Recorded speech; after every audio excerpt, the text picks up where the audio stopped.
Welcome back. Hope you're having a chill day. In celebration of David Vonderhaar, I'm making a tier list based on every Call of Duty developed while he was head of studios at Treyarch.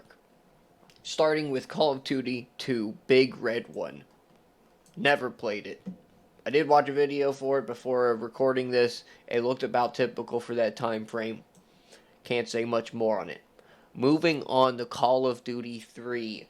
This is very known for being one of the worst Call of Duties developed. When you would go to jump shot, it would put you in third person and unscope you for some crazy reason. For only the nostalgia of it being in old Call of Duty and one of the first ones developed under David Vonderhaar, I'll put it in a D. Moving on to Call of Duty World at War. The introduction to the zombies mode in Call of Duty. It also had amazing maps like Dome, Castle, Cliffside. It could be A, but based on the other ones, I'm gonna leave it at B. Then Call of Duty Black Ops 1. This game is a classic. Definitely going to put it in A. Some would argue S, but I'm leaving it at A. I think that it was lackluster in some of the maps, and also you basically just saw everybody run around with FAMAS in competitive. But it introduced Nuketown.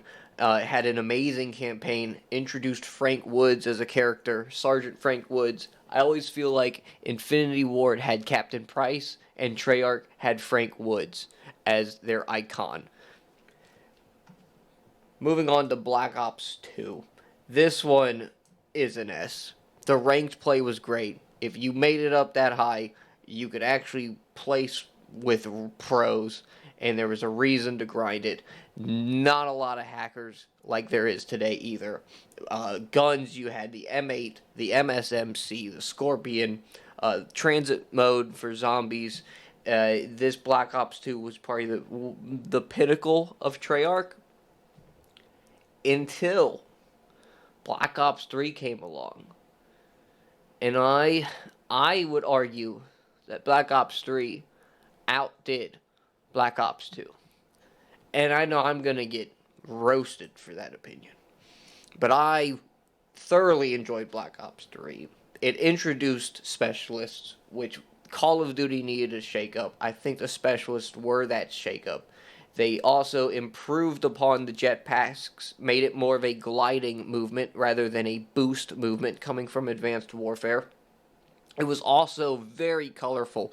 Think of some of the maps: Hunted, Redwood, Stronghold. The color was amazing on those games, and I think it just overall was it did not have a ranked play until very late, and it wasn't the best. It wasn't as good as Black Ops 2, but I think it still deserves an S tier in my opinion, for my personal tier list.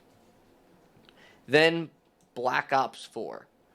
Now, I believe that Black Ops 4 was similar to this year Call of Duty Modern Warfare 3 because it was more of a Black Ops 3.5.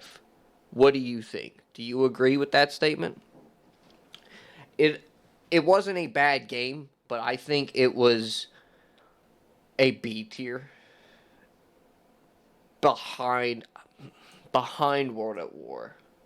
It also introduced 5v5 into the competitive scene, which only lasted 2 seasons, if that tells you anything about how that worked out. Also, slide canceling came in during this era, but some of the maps that were memorable for me would be Seaside Sunset, Hacienda, and Contraband Hurricane, I believe it was. Definitely had some weirder map names in Black Ops 4.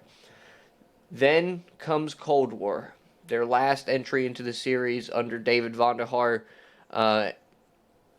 It was back to that Black Ops 1 era. We saw the Krieg 6, the XM4, obviously the modern form of rank play that they still use to this day in Modern Warfare 2. Slight tweaks to it, but it's about the same.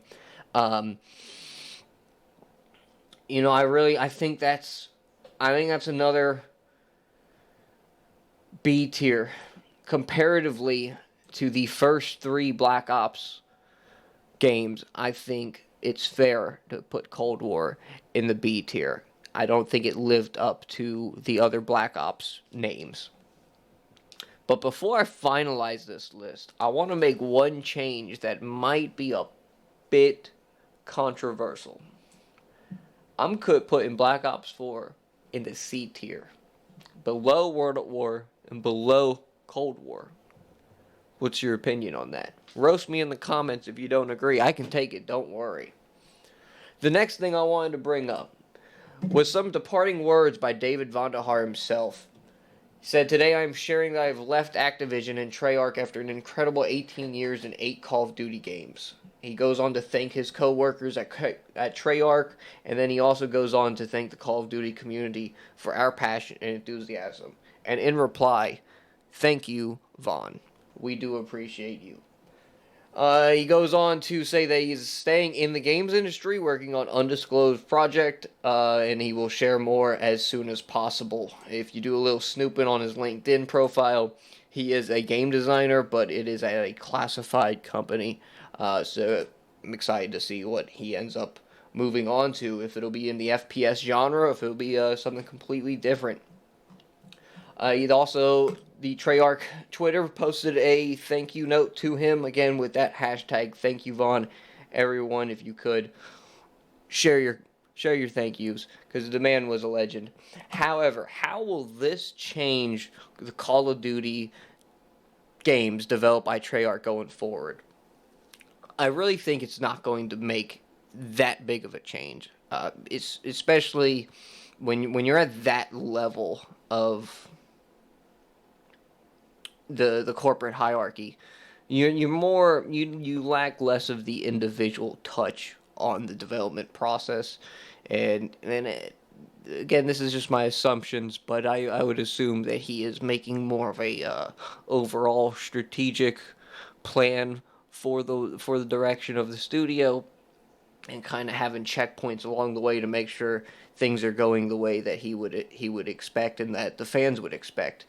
And I would also assume that the person taking over for David Vonderhaar would have had time to shadow and learn how Vonderhaar goes about his development process. But ultimately, he won't be there to make those decisions, and I think that the competitive scene will definitely miss him.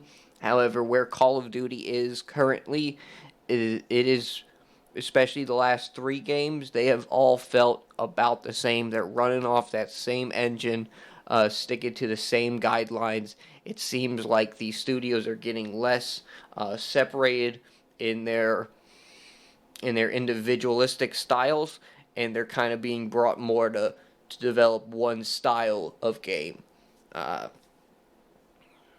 Whether or not we like it or not, it seems like they don't care. But again, this is the final tier list for me. I'll catch y'all on the next video.